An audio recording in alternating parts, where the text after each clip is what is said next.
in 1909, and it fluctuated very highly over the years, right?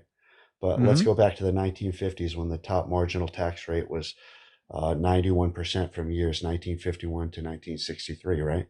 So Okay. not only was there less government revenue as per compared to GDP income, but there was Hmm. less effective tax rate. People didn't pay those taxes. They got through Yeah. them I with think many there's a sweet spot. exceptions. Right. Yeah. Right. That's all right. So we agree there, 100%. So the fact is that the effective tax rate in the 1950s, the top 1% paid 32% compared to today, where they're paying 40% or more in the overall taxation Effective? in this. Yeah, the effective tax rate is much more today. Well, not much You more said today. About today? yeah. So More? the 1%, the richest 1%, right, pay 40% of all the federal taxes in this country compared to the Oh God. 1950s, where they had a marginal tax rate of 91%. They only paid 33% of taxes Do you think across the that board. the wealth representation looked like this in the 1940s? No, I think there are a lot of factors that paint to the fact that we had less government overall. We had more production. We were coming out of World War II. We were coming out of a big global depression. And let's go back to I know it was only a couple of decades after from the Great Depression to then, but the Great Depression was caused by failed government monetary policy. Why was the Great Depression called? A lot of people on your side say it was Smoot-Hawley Tariff Act of 1930.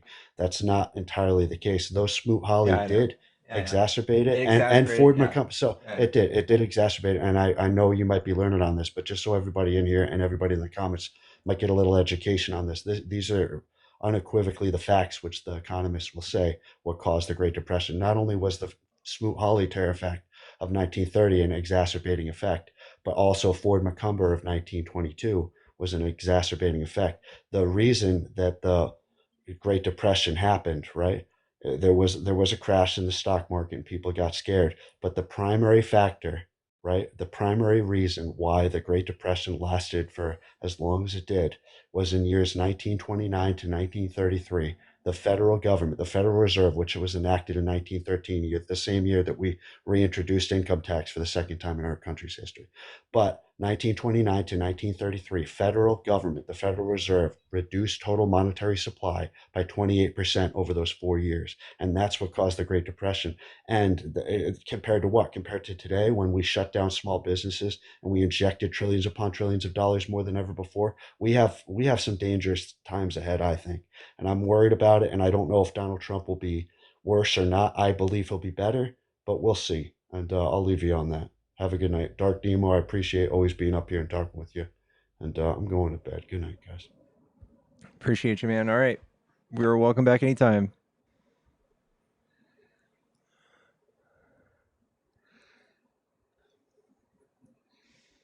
Nemo, he's a regular with you.